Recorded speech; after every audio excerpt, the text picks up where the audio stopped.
नमस्कार।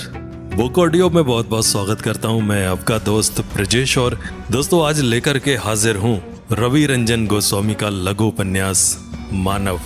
तो चलिए बढ़ते हैं कहानी में आगे की ओर।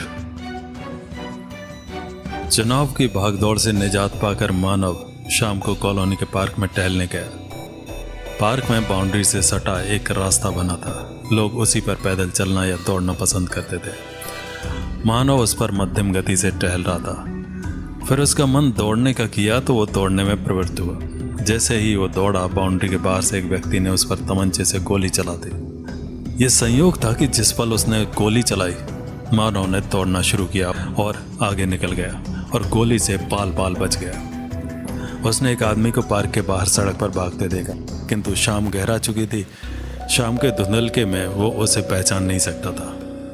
मानव के पिता ने पुलिस में रिपोर्ट लिखवाना उचित समझा। साथ ही मानव से इस घटना के आधार पर एवं मानव की बदली हुई सामाजिक स्थिति का हवाला देकर एक पिस्टल के लाइसेंस के लिए प्रशासन को आवेदन करवा दिया, जो थोड़े दिनों में प्राप्त हो गया। मानव की मां नहीं चाहती थी कि मानव शस्त्र ले।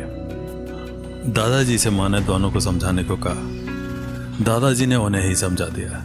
उन्होंने कहा, बहू तुम चिंता मत करो, दोनों समझदार हैं और कानून को जानने वाले हैं।